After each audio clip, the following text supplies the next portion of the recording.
You grew up in a BIDCO household. Let me just tell you that. Yeah. You probably even smelled like BIDCO.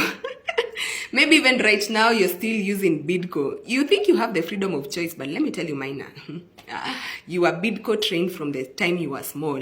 BIDCO started in 1985 and it was founded by a businessman, nimesahau jina yake, najua tu anaitwa Patel. Hiyo inaanza na B something Patel, and they just started with one product. Yeah. Clothes soap. It was called the BIDCO bar soap. Fast forward to 5 years later, they launched Kimbo and Elianto, and suddenly they're in your kitchen. By the 90s, they were pushing Beam, Msafi, and Menengai. And to be honest, at this point, every rural home ilikuwa na hiyo Beam, some certain omo ya color blue. That was detergent from heaven, I swear. Behind the scenes, the company wasn't just expanding. Walikuwa wanafesiwa na mashida huko. They were already been accused of evading tax.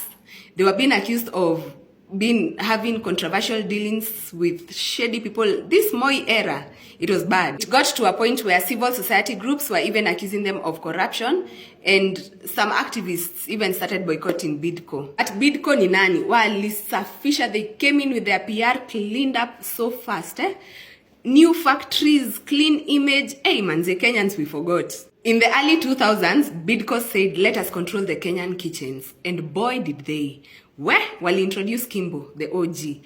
They introduced Golden Fry for the bougie. They introduced Elianto for those ones who are mindful of their health.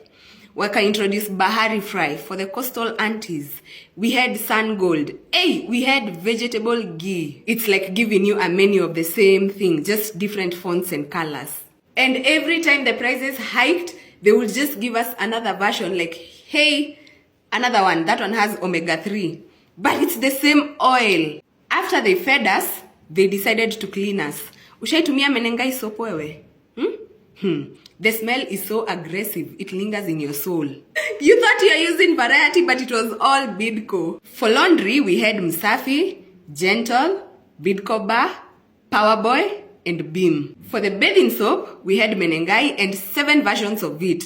We had Nuru, we had Royal. There was a time BIDCO gave us the Hurricane toothpaste, and sijui the budget on that thing ilikuwa how much, because that thing did not even lather. Then in 2016, BIDCO workers went on a strike because they were complaining of poor working conditions, low wages, wananyanyaswa.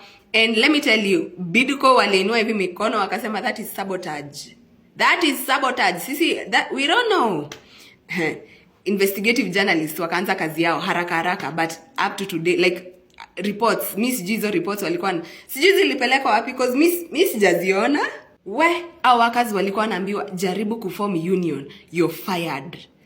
Try that thing out. You'd bathe with Menengai. Sorry, niliingiza story ya 2016. Ni venye nilikumbuka nikaona nitasahau kuambia 2016 watu walikuwa na strike. But you know, with BIDCO, ulikuwa unaoga na Menengai, unafua nguo na Msafi, you eat chips yenye imepikwa na Golden Fry, alafu ubrush meno na Hurricane toothpaste. You are full BIDCO citizen. You didn't have to vote. Your skin, your clothes, your smell zilikuuza tu. And while all this is happening, no one was able to notice the scale of control that was happening, because slowly BIDCO was becoming the Coca-Cola of Kenyan hygiene. Pole tu, with zero resistance. BIDCO wakakaa hivi wakajiuliza na nini ingine hatuna tunaweza make kwa kona. Kenyans are thirsty. Hamna juice. You know what? We got you. Juice. Okay, introduce juice. This one now, it is very sugary, and it tastes like diluted Fanta or something. Let's also not forget that they also introduced Richter energy drink, and this one, I usually consider it fake. Hakuna venye hiyo kitu ni real. It used to make people think that they unaweza kimbia kutoka Kitengela hadi CBD.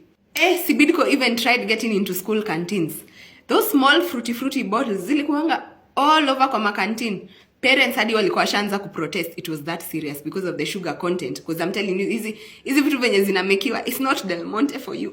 It's not. But by the time wana complain and doing all these things, students washakunywa hizi vitu kama ni kugonjeka washagonjeka. Aha, so BIDCO now formed a football club. Sijui ni football team ama ni football club. It was called BIDCO United FC. And it was not for legacy, it was not for trophies. It was just for branding. Hey, they wanted to look like they really care about the economy, but deep down, they were just hiking prices as those boys kicked the ball. But they didn't care. Some critics even were asking, like, why would you sponsor a whole football club and your employees are striking at work? Lunchtime wako huko wakistrike. Why? But BIDCO alikuwa anajua tu distract watu na football, just distract method hapa ni distract, you will not know. Hey, and over the years now, prices za products za BIDCO, especially the oils, zimekuwa zikipanda, like things are so expensive. There was a time Elianto was 120 shillings for 1 liter. I don't know what happened. Me sijui. Things are just so expensive. And because there was a time Kenyans took to Twitter, they were complaining so much about the price. And BIDCO used to say, there's a global oil shortage. Sir, what do you mean? You are pressing the oil right here in Thika. What tunapimana nini? BIDCO is that company yenye unajaribu ku escape, but unajikuta kuna product tu moja bado uko nayo kwa nyumba yenye ni yao. You know? You don't use menengai, but you have Gaia in your... Hey, how to me, Bahari Gold, lakini uko na Elianto. Same thing. They have over 40 products. Ebu let me get a pen and paper mali niandike haraka niwasome. Ndo hizo, nimezipata. Edible oils and fats. Kimbo, Elianto, Sun Gold, Olive Gold, Soya Gold, Bahari Gold, and vegetable ghee. Margarine, there are multiple. Ebu mniambie kwa comments, by the way, margarine za BIDCO. Cause ni mob. Hiyo ni homework. Nawapea homework. Under laundry, we have Msafi, we have Gentle, we have BIDCO Cream, we have Powerboy, and we have White Star.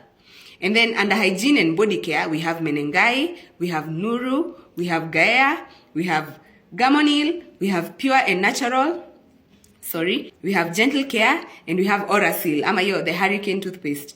Under beverages and drinks, we have Fruity, we have Juice, we have Richter, we have Sundrop, we have Sunquick, we have Suncola, and we have Planet Range.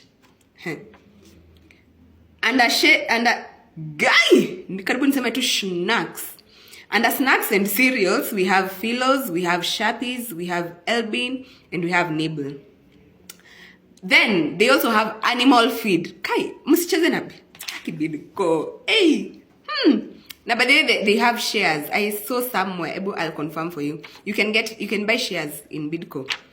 Under animal feed, we have BIDCO Feeds and we have Land O'Lakes Feeds. That's it. BIDCO is a Kenyan-founded company, though not by Kenyans, but it's registered in Kenya. It pays Kenyan taxes, and it's currently owned by Vimal Shah, mtoto wa Yule Patel, who's a very vocal businessman. Mmemwona hapa na pale because he has chaired KEPSA, he has chaired many other boards, so ni mtu very aggressive, you know. BIDCO is also part of multinational joint ventures. Naona time imesha, so siwezi go through them all, but kama Del Monte au washakwa partners, there was another one, Monarch, ndo watoe the planet sodas, the juices, and the animal feeds. My time is up, but before we talk hapa, niambie tu in the comments, what do you remember, what's the most BIDCO thing about your life? Because I know you have an experience here and there.